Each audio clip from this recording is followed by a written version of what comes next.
रखोगे तो गणेश जी की ओर हो जाएगा, षडानंद कार्तिकेय की ओर हो जाएगा। अपनी कामना कर कर जिससे धन लेना है, पैसा लेना है या जो कार्य निकालना है वो नहीं निकल रहा, बहुत प्रयास कर लिया, अदालत में 50 बार हो जाए, काम नहीं हो रहा, तब इस बेलपत्र का प्रयोग करना। श्री शिवाय नमस्तुभ्यं भक्तों, जय शिव शंकर।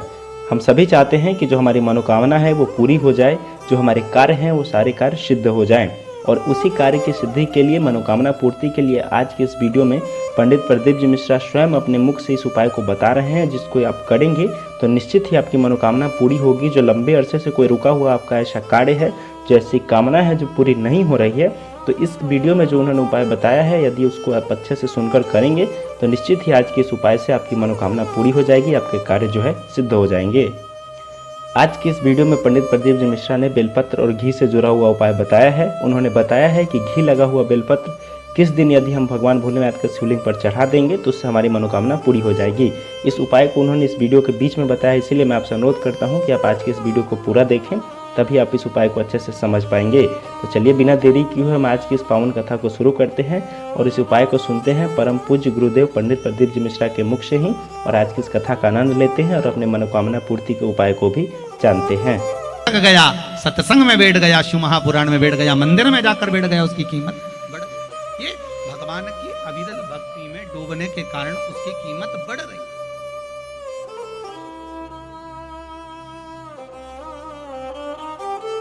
के बल पर आप भजन करते रहे, कीमत बढ़ती गई। आपने स्मरण करा, कीमत बढ़ गई। नाम जाप में आप डूबे, कीमत बढ़ गई। भगवत स्मरण में आप डूबे, कीमत बढ़ गई। जो भगवान की शरणागति में लग गया, भगवान के चरणों में जो रम गया, भगवान के चरणारविंद से जो जाकर लग जाता है, उसकी कीमत बढ़ती चली जाती है।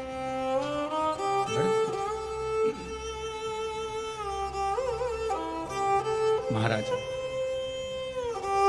मेरा देवाधिदेव महादेव, वस्तु की कीमत, और देखो शंकर जी के पास जो सामग्री है ना, वो कोई पैसे की सामग्री नहीं है एक भी। इसलिए शिव कथा कहती है भगवान शंकर को रिझाने के लिए बहुत करोड़ों का धन नहीं चाहिए। भगवान शिव को रिझाने के लिए करोड़ों का धन नहीं चाहिए। शंकर जी को चाहिए क्या? एक लोटा जल, एक कलश जल का ले जाओ भर के, और जल नहीं भी हो तो 3 बार ताली बजा दो, वही बहुत है। ताली भी नहीं बजाओ तो बम बम बोले। इतना भी नहीं कर सको तो शिखर का दर्शन करो और घर वापिस लौट कर।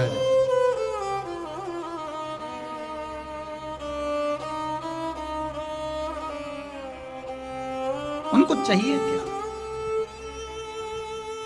उसने तो खुद अपने पास में कुछ भी नहीं रखा।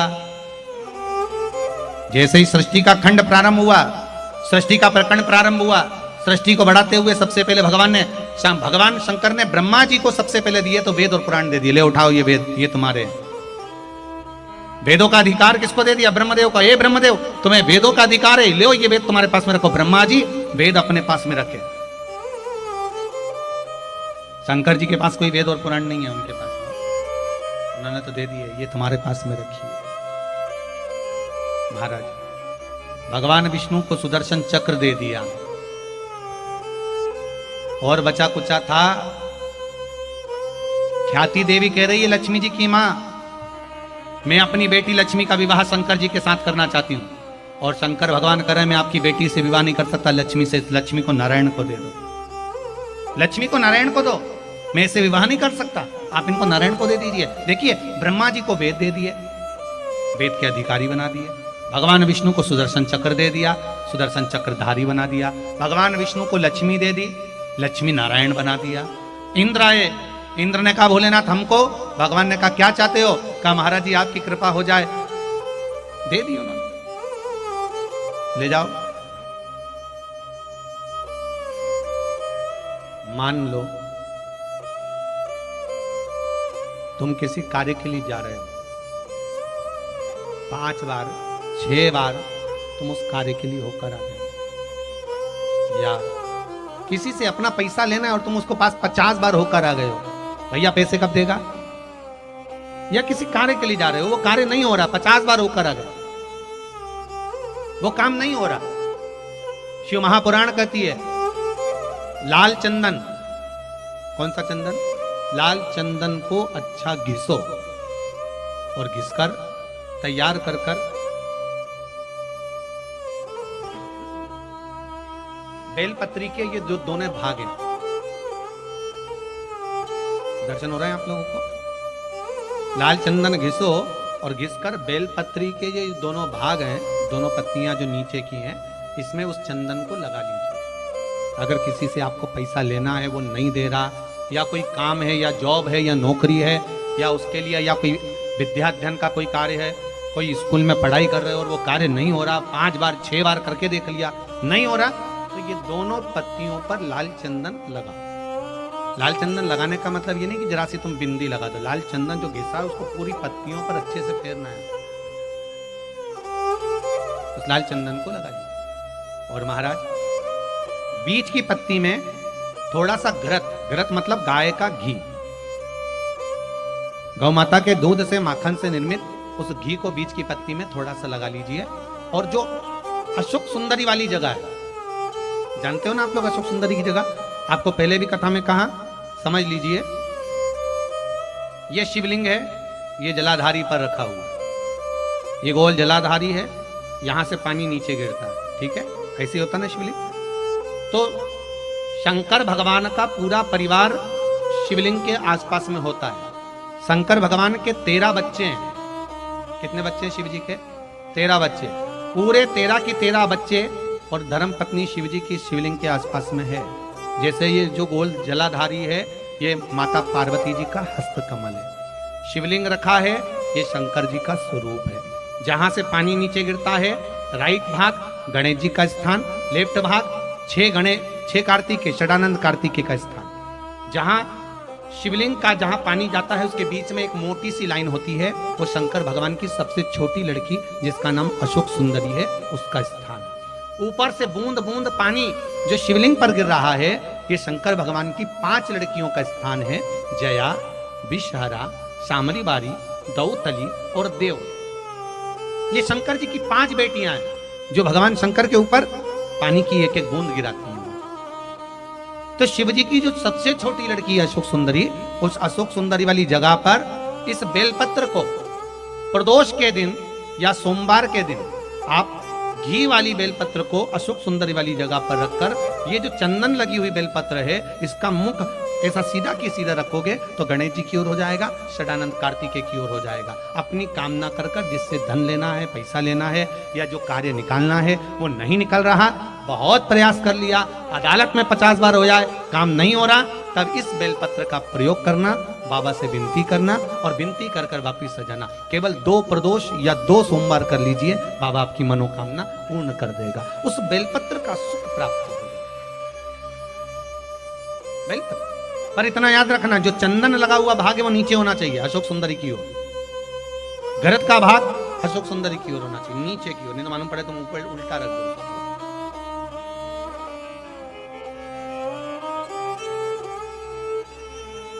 शिव स्मरण, यही चीज विवाह में भी कार्य आती है। जिन बेटा और बेटी का विवाह नहीं हो रहा, आज देव उठनी एकादशी है, बहुत ध्यान देना महाराज। जिन बेटा बेटी का विवाह नहीं हो रहा, 30-30 साल के हो गए, 28 साल, 40 साल, 25 साल के हो गए, विवाह नहीं हो रहा, तो आज बेलपत्री पर दोनों पत्तियों पर लाल चंदन लगाइए और बीच वाली पत्ती पर पीला चंदन लगाइए। जिसका विवाह नहीं हो रहा उसके लिए कार्य आज ही करना पड़ेगा। बंधु, देव उठनी एकादशी के दिन आज ही का है, बस साल में एक ही बार होता है वो। नीचे की दोनों पत्ती पर लाल चंदन और बीच वाली पत्ती पर पीला चंदन। महाराज, पीला चंदन लगाने के बाद में जो लाल चंदन है, उस लाल चंदन से 7 बिंदी पीले चंदन वाली पत्ती पर लगवा दीजिए। जिस लड़का लड़की का विवाह नहीं हो रहा, उससे लाल चंदन की 7 बिंदी लगवा दीजिए और लगवाकर जहां पर अशोक सुंदरी का स्थान है, वहां पर उस बेलपत्री को उसका नाम और गोत्र बोलकर, जिस व्यक्ति का विवाह नहीं हो रहा, नाम और गोत्र बोलकर आज रात्रि के समय पर या आज शाम के समय पर उस बेलपत्र को देव उठनी आज एकादशी के दिन भगवान शंकर की अशोक सुंदरी की जगह पर चढ़ा दो और बाबा से विनती कर लो, बाबा मेरा मंगल विवाह हो, ऐसा निवेदन कर लो। 3 महीने के अंदर विवाह पक्का, भगवान विवाह पक्का करा ही दे। अशुक सुंदरी वाली, वो करना आज ही पड़ेगा देवउठनी एकादशी का। ये प्रयोग बाकी के दिन का नहीं है, केवल देवउठनी एकादशी का प्रयोग। जिसका विवाह नहीं है, शादी, बेलपत्री का प्रयोग। बस दोनों में अंतर है घृत का और पीले चंदन का। 7 बिंदी लाल चंदन की जब पीला चंदन लग जाए, 7 बिंदी लाल चंदन की उससे लगवाओ जिसका विवाह करना है। जिसका विवाह नहीं हो रहा उससे लगवाइए, फिर भगवान को समर्पित कर दीजिए। तेरा ही दिया मैंने खाया पिया है, तेरा शुक्रिया। हम अगर जीत भी गए तो ये बताने की मना कर। बड़ा नारद जी को क्रोध आया। नारद जी ने तो रुद्राक्ष की माला उठाई, जमीन पर फेंक दी। वहीं से निकल कर जा रहे थे नंदी, माला को देख लिया तो भोलेनाथ जी के गले की है। ले जाकर भोलेनाथ जी के पास पहुंचे। बाबा ये माला कहां से आई? शंकर भगवान बोले मैंने तो नारद को दी थी, नारद ने फेंक दी। बाबा रुद्राक्ष उसी को देना चाहिए जो रुद्राक्ष के काबिल है। रुद्राक्ष उसी को दो जो रुद्राक्ष के काबिल है।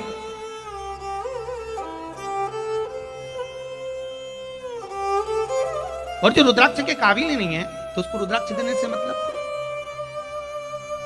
फिर निवेदन है, मानो तो मैं गंगा मां हूं, ना मानो तो बहता पानी।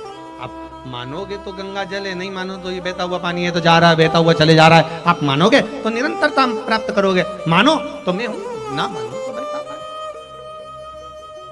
देखो नारद जी को लगा, नारद जी माला छोड़कर सीधे भगवान विष्णु के पास गए। श्रीमन नारायण पहुंच गए भगवान विष्णु के पास में। नारायण श्रीमन नारायण, नारायण श्रीमन नारायण। सीधे भगवान विष्णु के पास, सीधे भगवान विष्णु के पास पूछ लिया भगवान ने, आओ देवऋषि नारद पधारो। एक बार भी देवऋषि नारद से भगवान विष्णु ने कहा कि बैठो। बैठने का तो बोला ही नहीं, क्योंकि जो शंकर का अपमान कर देता है, जो शिव का अपमान कर देता है, शंकर के ऊपर जो उंगली उठा देता है, वो बैठने के लायक भी नहीं हो पाता। वो बैठने के लायक भी नहीं है।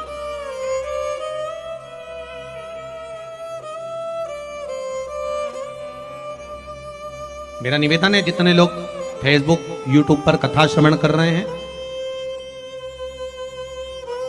जितने लोग कथा को श्रवण कर रहे हैं, उनसे निवेदन है मेरा,